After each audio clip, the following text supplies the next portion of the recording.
எல்லோருக்கும் வணக்கம். இது பரத் சுரேந்திரன். இந்த வீடியோவில் நான் முக்கியமான ஒரு விஷயத்தை பேச போகிறேன். என்னென்னா, டிஜிட்டல் மார்க்கெட்டிங் செய்வதற்கு என்னென்ன முக்கியமான விஷயங்கள் தேவை அப்படின்ற ஒரு வீடியோ. இப்போது நிறுவனங்கள் உள்ளன.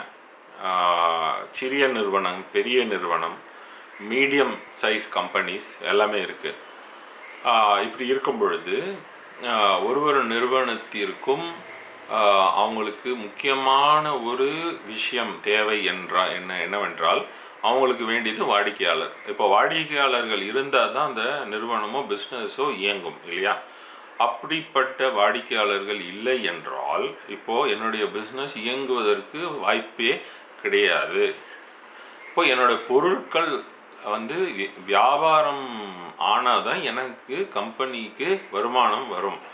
அப்படிப்பட்ட வருமானம் வர வேண்டும் என்றால் எனக்கு வாடிக்கையாளர்கள் வர வேண்டும். அப்படி வாடிக்கையாளர்கள் வருவதற்கு முக்கியமான ஒரு விஷயம் என்னவென்றால் மார்க்கெட்டிங் செய்தால்தான் இப்படிப்பட்ட ஒரு கம்பெனி இருக்கிறது, இப்படிப்பட்ட ப்ராடக்ட்ஸ் இருக்கின்றது, இதை வாங்கினால் நமக்கு பலன் அப்படின்றது அவங்களுக்கு தெரிஞ்சால் தான் அவங்க பொருளை வாங்குவாங்க, இல்லைனா வாங்க போகிறதில்ல. இப்போ சேல்ஸ் குறைஞ்சிருது அப்படின்னு வச்சுக்கோங்க, வாடிக்கையாளர்கள் வாங்கலை, சேல்ஸ் குறைஞ்சிது அப்படின்னா அவன் கம்பெனியோட ப்ரொடக்ஷனும் நம்ம குறைச்சி ஆகணும். இப்போது ஒரு சில ஆட்டோமொபைல் கம்பெனியெல்லாம் பார்த்திங்கன்னா வேலை நிறுத்தியிருக்காங்க. இப்போ பார்த்திங்கன்னா அசோக் லேலண்ட் கம்பெனி சொல்லியிருக்கான், இவ்வளோ நாள் தான் வேலை செய்ய போகிறோம். ஏன் வேலை செய்ய போகிறோம்? ஏன்னா அவங்களுக்கு வியாபாரம் குறைந்து விட்டது. இப்படி தான் வியாபாரம் குறைகிறதுக்கு பல காரணம் இருக்கலாம்.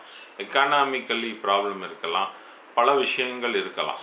ஸோ இதெல்லாம் மேக்ரோ எக்கானமியும் நம்பியும் தான் உங்களுடைய பிஸ்னஸ் இருக்க போகுது, இயங்க போகுது. பட்டு முக்கியமான ஒரு விஷயம் ஒரு நார்மல் கண்டிஷனில் மார்க்கெட்டிங்ன்றது ரொம்ப முக்கியமான ஒரு தேவை. அப்போ மார்க்கெட்டிங் இருந்தால் அந்த கம்பெனிக்கு நிறைய சேல்ஸ் பெட்டராக வர்றதுக்கான வாய்ப்பு அதிகமாக இருக்கின்றது. இப்போ என்ன பண்ணணும்? இன்றைக்கி டிஜிட்டல் எக்கானமி ஆகிடுச்சு. முன்னாடி மாதிரி அவங்களுக்கு ட்ரெடிஷ்னல் மார்க்கெட்டிங் உதவாதுன்ற மாதிரி ஒரு நிலைமை விட்டது. அப்போது நம்ம டிஜிட்டல் மார்க்கெட்டிங் செய்ய வேண்டும் என்றால் என்ன செய்ய வேண்டும்? ஒரு நிறுவனம் முக்கியமான விஷயம் ஆரம்பிக்கும் பொழுது ஒரு வேர்ல்டு வைடு வெப் அப்படின்னு சொல்கிறோம். கம்ப்யூட்டர் எல்லா கம்ப்யூட்டர்களும் கனெக்ட் பண்ணி எல்லாம் ஒன்றாக இயங்கிக் கொண்டிருக்கின்றது இப்பொழுது. அது கால் வேர்ல்டு வைடு வெப், அதாவது உங்களோட இன்டர்நெட் என்று கூறுகின்றோம். இந்த இன்டர்நெட் ஒரு பெரிய ஒரு ஒரே ஒரு என்ன சொல்கிறது, ஒரு எல்லாமே ஒரே ஒரு எல்லாமே இன்டர் கனெக்டட். இப்போது இது நீங்கள் ஒரு விஷயத்தை கூகுள் செய்தீர்கள் என்றால் அது எந்த நாடாக இருந்தாலும் சரி அதோடைய இன்ஃபர்மேஷன் உங்களுக்கு சேர்த்து விடும். ஸோ ரெபாசிட்ரி ஆஃப் இன்ஃபர்மேஷன் இப்போ எக்கச்சக்கமாக இருக்குது. அப்போது உங்களுடைய வெப்சைட், கம்பெனிக்கு ஒரு வெப்சைட் ஒன்று கண்டிப்பாக தேவை. அப்படி இருந்தால் தான் உங்களுக்கு வேர்ல்டு வைடு வெப்பில் மற்றவங்களால் கண்டுபிடிக்க முடியும். இப்போ நிறைய பேர் வெப்சைட் வச்சுருக்காங்க, பட் அந்த வெப்சைட்டை மற்றவங்களால் தேடி கண்டுபிடிக்க முடியுமானா முக்கால்வாசி கிடையாது. அதற்கு காரணம் அவங்க வெப்சைட்டை ப்ராப்பராக ஆப்டிமைஸ் செய்யவில்லை. அந்த ஆப்டிமைஸ் செய்யும் வேலையை நீங்கள் செய்ய வேண்டும் முன்ன. இப்போது அது செய்கிறதுக்கும் முன்னாடி அந்த வெப்சைட் டைரெக்டாக அந்த பர்டிகுலர் கஸ்டமருக்கு பேச வேண்டும். என்ன அது என்ன ப்ரொவைட் பண்ணுறாங்கன்றது கிளியர் கட்டாக இருந்தால் தான் அந்த கஸ்டமருக்கு உங்கள் வெப்சைட்டில் வந்தான்னா பார்த்து அவனுக்கு உங்களுடைய சர்வீசஸ்ஸு அவனுக்கு உதவும் என்பதே அவனுக்கு புரியும்.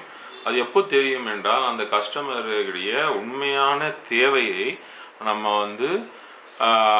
அட்ரஸ் பண்ணும் பொழுது தான் அந்த கஸ்டமர் உண்மையாக இந்த வெப்சைட் ஒரு முக்கியமான ஒரு வெப்சைட் என்று அவன் அறிவான். இப்போது இதில் வெறும் ஆப்டிமைசேஷன் மட்டும் இல்லாமல் அட்வர்டைஸ்மெண்ட் மூலியமாகவும் ஆன்லைன் அட்வர்டைஸ்மெண்ட் மூலியமாகவும் உங்களுடைய மெசேஜை நீங்கள் கொண்டு போய் சேர்க்க முடியும். ஓகே, இதை தான் நம்ம ஃபஸ்ட்டு உங்கள் கம்பெனியில், குட்டி கம்பெனியாக இருக்கீங்கன்னா அதை நீங்கள் இதை செய்ய வேண்டும்.